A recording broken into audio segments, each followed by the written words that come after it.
Hello everyone, welcome to the channel. I'm Mark. In this video, I'm going to discuss our rank sit for this month of August and compare it with a similar rank sit that we did, an unsuccessful one actually, that we did back in June.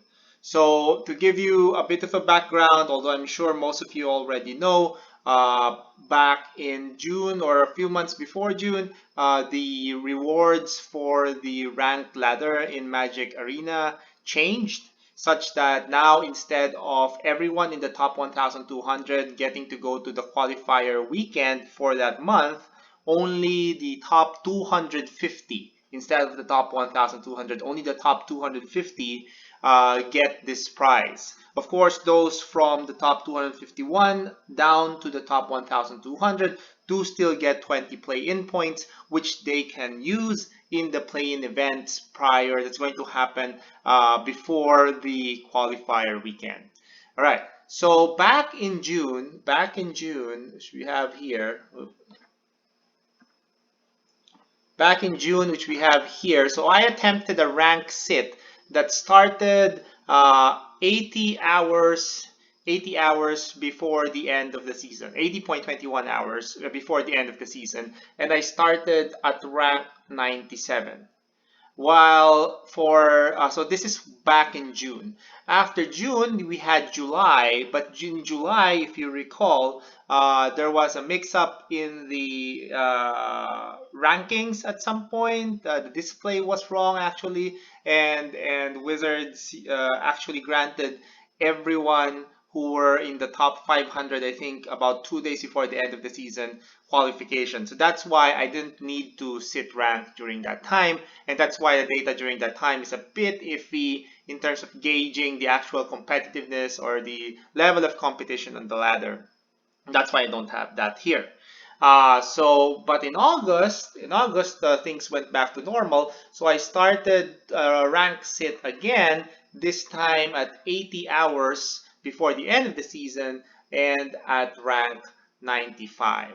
So as you can see here, very similar, right? Very similar starting ranks, very similar starting times or hours left, right? And as you can see here from the graph here, the red line, this red line here is August for this month, which just concluded, while this black line here is June. And you can clearly see that way back in June, it was way more competitive, which is very interesting, right? So way back in June, it was way more competitive, and this rank sit was actually not safe. So I was at 8 hours before the end of the season. I was already at 217, and based on my calculations there, if I proceeded even with a constant trajectory of decay, I would not be safe for 250. Of course, I did play some games afterwards, and I was able to eventually get the qualifier token here. So I did play at some point there and got in anyway. But I needed to play. But for this month, this is very safe. As you can see here, even at 0.35 hours left, so at yeah, 0.35 hours left, I was still at just 133. And so I was clearly very safe for 250. Right. So the reasons for this, I don't know. It could be a wide range of reasons. If you think about it, you'd think that the August one would be more competitive because maybe there would be more interest in sealed Dominaria, as opposed to, I think the June one. This one for June was also sealed, but Baldur's Gate. I think if I'm not mistaken. Right. Uh, Yeah, so it's very interesting, and I don't really have a very strong explanation as to why there's such a huge difference. But yeah, this just goes to show that, well, it's very difficult. It's quite difficult to predict how the ladder is going to behave. So something that was safe last month may not be safe this month. So I think, especially now that we're watching the top 250, one of the important things is just when you decide to sit rank, you have to keep track of it. Even like once a day, check your rank and see how fast it's decaying.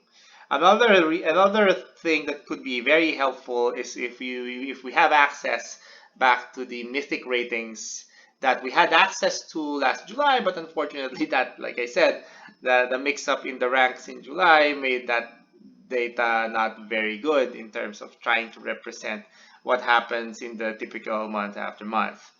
Right. So it would be great if we could see the Mythic ratings again in the log files. But Wizards has said that it has removed it and that it was actually a bug that made it display in the first place. All right.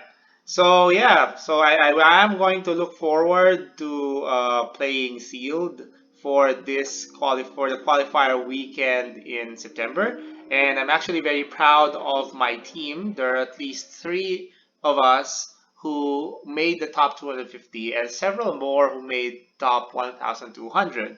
And if you would like to join the team, there's a brief video at the end of this video. There's a brief spiel at the end of this video telling you what we're all about and how you can join. Right, so that's it for me. As you can see, well, here I'd like to thank these two decks for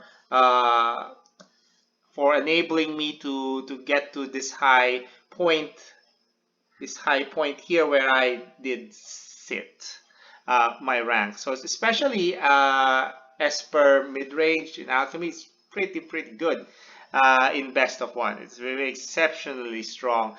In particular, the build that I had four rays of weakness, rays of enfeeblement, which was excellent in both dealing with mono red and dealing with Cabaretti rebels. Even nerfed, there were still Cabaretti rebels, but yeah, those were that like having four of that in the main was quite nice in dealing with those decks.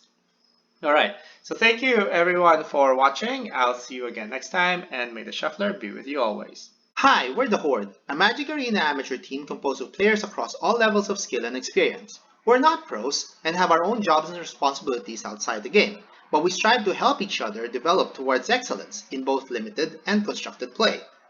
If you would like to join, sign up through the link in the description, and then jump into our Discord. See you there!